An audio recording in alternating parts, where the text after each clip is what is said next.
Welcome back, you're watching Mark on Motoring, and this is part 2 of Simply French at Beaulieu. In part 1 we took a look at some of the French cars on display and had a chat with a few of their owners, but there was also a great selection of camper vans on display as well. Here in part 2 we're going to take a look.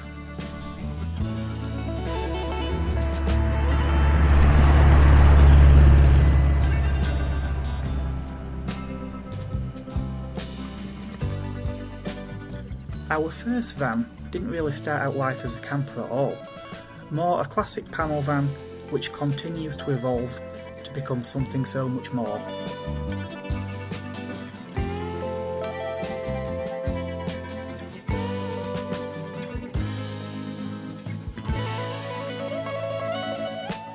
So Dale is the owner of this fantastic EST Effect. I don't think I've seen one of these at a show before. How did you come to own one of these? It was just impulse buy, I'd say. Right, about okay. 10 years ago. Oh, right. It came up on one of the sales sites, I think. I just sold a camper anyway and I wanted something else. And that was the culprit there, yeah. It just looked ugly. I just had to have it, really. Yeah. Yeah, and it's evolved over its years. Well, yeah, obviously if you've kept it for a whole decade, which isn't bad for an impulse buy, is it?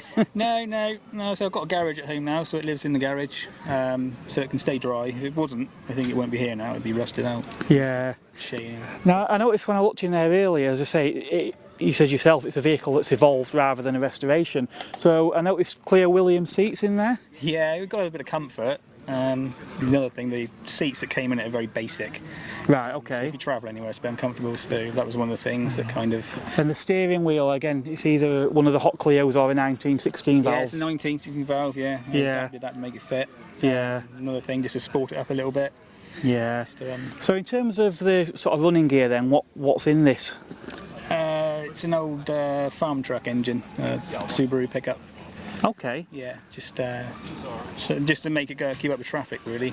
Oh, right, so what would have been in it originally then? 1.3, 4-speed, low gear ratio, very low. So obviously designed to pull a lot, but not very fast. Yeah, I think it's for climbing hills as well, with weight. Yeah. You know, like Alps sort of climbing. Yeah, so it was useless here, really. So Yeah. in our traffic speeds, you just haven't held them up, up. No. It's like following a tractor, that was really same sort of Yeah. speeds. So based on obviously the way it's evolved now, with obviously say using it as a bit of a camper as well, what's your future plans for it? I think I want to put power steering on it if I can, just to make it more usable. That's probably about it. Yeah. Yeah. Excellent. It's a good van. Yeah, it certainly seems to be attracting a bit of attention today. As I say, I suppose it's because it's such a rare sight to see one of these things. Yeah, I expected to see a couple more, to be honest, but no. There'll probably be a club rally somewhere and there'll be hundreds of them, won't there? Yeah. I took it to France back in 19. There was a lot over there. Yeah. There's a big following over there. I think it's one of those vehicles, isn't it? A silhouette of it, you kind of look at it and it's a bit like with Citroen H vans. It's unmistakably French. You could take all the badges off, and nobody would question. No, that's right. Where it had come from. Yeah, it does use the boot and everything the same as the H van, so they took bits from everywhere. A bit of Volkswagen, a bit of all sorts, really, and a bit of copies. Yeah. Well, that's superb. Thank you very much. Thanks.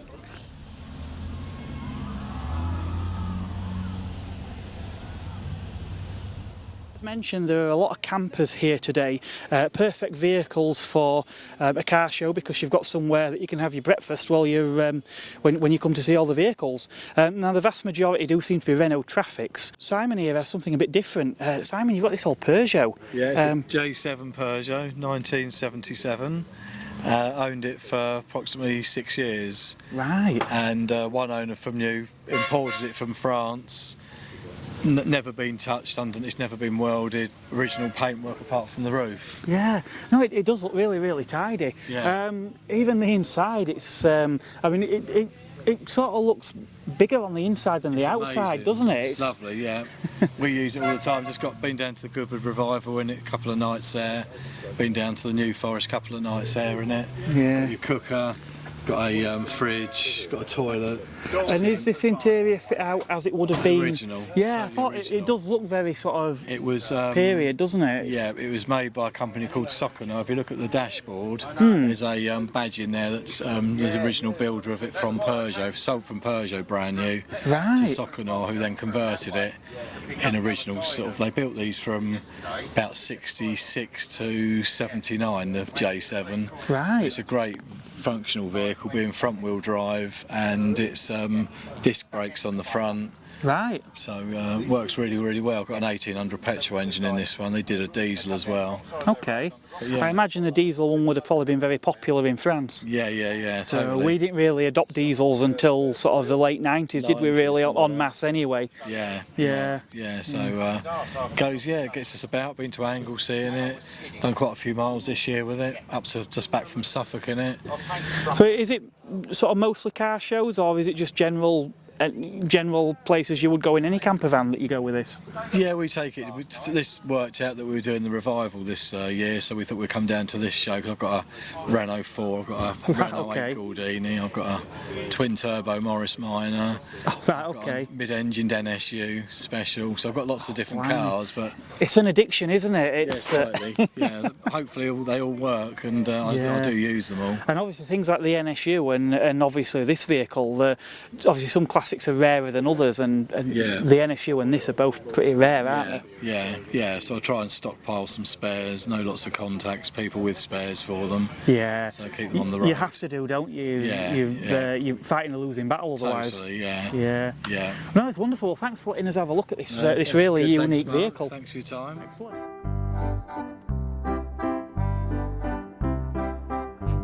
And many years ago I actually had a Renault Trafic, but mine was one of the later generation models. Never had one of these early vans. They were incredibly popular as campers. Mike and Yadja here have got this spectacular vehicle. So obviously this is obviously derived from a standard panel van, isn't it, rather than a chassis with a coach built. And obviously you've got this fantastic top on here. So I don't know a lot about these, so tell me a little bit. It's an auto sleeper conversion, Okay. which is it's a company that takes the van and converts it into a motorhome. There's many other different converters. It sleeps 4, believe it or not. Hammocks at the top, and all the seats fold into beds at the bottom. Yeah. 1721 engine, petrol, 5-speed. Yes, that engine found its way into a lot of Renaults and Volvos, didn't it? 5-speed box Yeah. and electronic ignition. Thankfully, no condenser and points. So that makes life a bit easier. Ah, right, okay. We've made certain enhancements. We've kept it as stock as possible through choice. The only modifications we made are really for our comfort and future-proofing certain faults. One, we've had electric power steering fitted, a swivel seat at the front just to open up the van a bit more. Yeah. And various other things, like it's prone to the dashboard cracking because of the plastic is brittle, so we've had it covered with a carpet and sound deadening. So it's just really for comfort. And how much is the van? How often is the van used? Is it a regular? Yeah, regularly used. We've been family holidays, 4 of us and a dog. When the children were small, because the bunks will only fit children or very small adults. I can't believe my son getting in there now. So, Yadja, how do you find the van to live with then? Is it I find it really comfortable and it's just perfect really for us. Yeah. So 4 at a squeeze, but certainly for 2 a year it's home from home. It used to be 4 of us and a dog, didn't it? And it was just good fun. Yeah. There's a smile on your face. And you're never tempted to go for a modern van then? No, I love the old van. It's good, cheap fun. Admittedly, it's now getting to be a classic vehicle, so keeping them on the road and keeping the rust at bay becomes a battle, and certainly finding some of the parts. So that keeps you on your toes. But we're lucky we haven't got any rust really to speak of. We're very fortunate as much that we were able to garage over okay. winter. So she's mollycoddled over winter, and it does make a difference. And obviously, as I've seen here today with this club, I mean, you've got an excellent sort of support network there, and obviously there is the specialist help. There are people who know how to work on these vehicles, aren't there? The group that was started by Jules has got a lot of traffic owners together, and yes, expert help in all the fields that you'd need. And tons of enthusiasm. And tons of enthusiasm. Meetups like this, which are great, and even if you're not a mechanic or whatever, everyone brings something to the table through experience. Right. Whether it's just how to make the bunks up or anything, someone always has a tale, and you always learn something. Yeah. So it's been very, very useful, and the network of experts are fantastic. You can just message them and they get back to you. Even people who break down on the road and need help now, sort of thing. They will get assistance, which is brilliant. Video call assistance from Paul. Paul, I know Paul. Paul Cunningham, fantastic guy. Always there, readily available, and he's a bit of a Renault whisperer, as people know. So Paul is a well-known in Renault circles. If you watch my Brooklands video, you may remember I mentioned a Renault 25 limousine in there. Well, that's one of the many Renaults that Paul has sort of been resurrecting. So that's great. Thank you very much for letting me have a look at this one. I'm going to have a quick scout round, see if we can find some more vehicles, and I'm also going to try and catch up with Jules from the club as well, and just have a quick chat. Right, great. Thank you very much. Thank you. Thank you. Chris is a proud owner of this other Renault Trafic here that we've got, affectionately known as Ruby, probably from the colour, I presume. That's right. It really is an interesting looking vehicle. Obviously inside and out I can see it looks anything but standard. Yeah, it's a standard van, but it's had a lot of modification. I'm retired, so I just play on it. Okay. It's my therapy, if you like. All right, okay. The white walls, the wheels being done up, the dashes, I rebuild the dashes and put the gauges and all that sort of thing into them. Yeah. And I help people keep their vans on the road. I understand the dashes they're prone to cracking, are they, on these? Are they? Yeah. I don't know if you've seen any on here, but they literally disintegrate. And they get worse and worse each year. The sun bleaches them out. Yep. And then the oil dissipates, and then they just fall apart. You've recovered that when I saw the gauges, and that you've got that small steering wheel as well, haven't you? That looks power steering. It's got electric power steering fitted. I must admit, with that small sort of wooden chrome steering wheel, and then all the chrome bits and the white walls, it does remind me a bit of the 70s American That's it. That's vans. where it comes from. Yeah. I used to build Beetles years ago and convert left to right hand drive. Right. Wide wheels, big tyres, all that sort of thing, and all hot rods. We used to build hot rods, trikes. Yeah. Or anything that we can basically get our hands on and modify. So this one's been with you a few years now, I believe. 5 years I've had on it. Yeah, and obviously, presume you're still enjoying it. Won't be without it. And the dogs certainly seem to be enjoying it. They love it. They really do. Yeah. No, it's van life is something. When the sun's up, and because we're both retired, we just sod off. Yeah. Basically, just clear off and enjoy it. Down the beach, into the countryside, whatever. And a van makes it easy. Yeah, and obviously when you think of camper vans, people automatically tend to think Volkswagen. What is it about the Trafics that appeals to you? I had a Volkswagen T5, long wheelbase, but the rock and roll bed didn't work for us. It works for a lot of surfers and people like that. Yeah. Didn't work for us because once the bed's down, your kitchen area is shut off. With this, you've got your beds at the front, your kitchen areas at the back. You didn't fancy doing a Volkswagen in the style of this then? Well, that was the next thing. I did look at that after I did one, but with this, with the engine and the mechanical, I can keep this on the road. Yeah. With the Volkswagen, you open the bonnet and there's a big slab of plastic and nowhere to put your hands. Or you go the opposite extreme to one of the old air-cooled or something like the Type 25, but then a lot of people say they end up upgrading to Subaru engines and things because they're just not... Underpowered. You can't go anywhere, can you? 1647's about as big as you can go in a T2, a T25. Yeah. Without... I mean, there's 2 litres, but they're few and far between. Yeah. Most of them were on injections, and they had problems. So these really are the sweet spot then, where they're kind of old enough that you can do things with, but they're modern enough to sort of keep up with traffic and... Oh God, yeah, she'll clatter along at sort of 65, 70 mile an hour quite happily, whistle all day. Yeah. Very particular mechanically. I mean, she gets her oil changes, the gearbox and diff's got to be a special oil. And best fuel, you can't use rubbish fuel. No. That makes a big difference. Of Yeah. course, she's got a Weber. And it breathes and runs. It's quiet as a mouse now. You know? Yeah. Excellent. Yeah, it's good old vans they are. Very, very underrated. Yeah, excellent.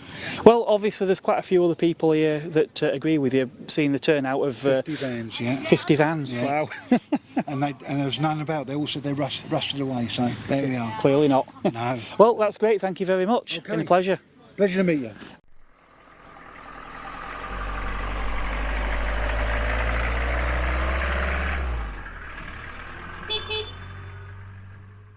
I wanted to catch up with Jules here in his van. Now, Jules is the founding member of the Renault Trafic Mk1 Owners Club, is that right? That's correct, Mark. Yep, spot on. In one take and all. In one take. Well done, mate. Yeah, well, it's a mouthful. So yeah, obviously Mk1 Trafics, Yep. so there's been loads here today, 50 odd vans I'm told. Yeah, I think we're now, it's a world record today, 50 dead on. Yeah, yeah. So world record we've been told for vintage Renault Trafic Mk1s collaborating together on one site. So, Yeah. and we've had some French people come over and see us today from the general public, and they were absolutely amazed that in England we've got the vehicles that they have admired and they've loved, and they've never seen so many together. They were in awe. Right. I must admit I didn't know which vans to go to today until I got to speak to you and you singled a few out for me. Yep. There was so much to choose from. So with regard to the club then, if tell us a little bit about what the club's about. So the club really is, but where many people think with camper vans, it's all about Volkswagen. Right. So we thought, and with Volkswagen, great brand, reliability, etc. But there comes a price tag. Yeah. And people have looked at basically other camper van brands to see of whether something's more affordable Okay. as a starting point. And the Renault Trafics were basically, people looked at them as a bargain basement, which is the wrong way of looking at them. Right. And we've got people that are members, one of them, a lady called Lingman, who is basically, she has a vehicle and she's travelled all around Europe to Morocco, and so far this year done 11,000 kilometres this year. Right. So they're definitely Impressive. reliable. Yeah, definitely. And obviously with them being so popular, I imagine, you know, there's probably a lot of bits you can get to suit these vehicles now. Yeah, there are. I mean, like any owners club, having one place to go and see people, speak to people, our club's known as a real community, and we have got some of Europe's best experts of vintage Renault vehicles that are our group experts. So they come to us, they can get help, guidance, advice for free of charge, Yep. right place, ask the questions, and we will know the answer immediately. So anyone that's interested in these sort of things, or you know, whether wants to get one of these vans, or they've got a van and they're interested in the club, how do they go about finding you? Find us on Facebook. Okay. Just type in Renault Trafic Mk1, and our owners group will come straight to the top of the tree. And we've got a sales group that's tagged to it as well. So we keep the owners group literally for guidance, advice, chit chat, Yeah. how to fix, etc. Yeah. And then if you want to go and buy a Renault Trafic, or you need a part for a Renault Trafic, the sales group for buying, selling, wanted keeps it clean, keeps it simple, Yeah. and you don't get spammed. Yes, well, that's the idea. I ran a Facebook group that we operated in a very similar way, and Yep. yeah. It works better, I think, that way. Yes, it can do. Yeah. Right, so that's excellent. So what, Right. what I will do is I'll try and get some links popped in the video description. So if you read through the video description, I'll get you some links there to get you to the group. Come and join us. Yeah, excellent. Come and join us. Thanks very much. That's great. Thanks very much, Jules. It's been a pleasure. Thank you. Thanks. So that's all wrapped up here for me today. Lots to see, lots that I probably didn't quite manage to see, but that's just the way things often go at these events. And amazingly, sun's come out now as well. It's hammered it down much of the day, but Yeah, we are welcome to England. yeah, exactly, yeah. I don't yet know what the next video is going to be. I'm sure there'll be some event or something going on. I've also been arranging some vehicle reviews to do as well, so if you haven't already, again, do hit that subscribe button. We're 870 something, I think we're up to now, so it'd be great if we could get to 1,000 by the end of this year. Thanks again for watching, and I'll join you on the next video.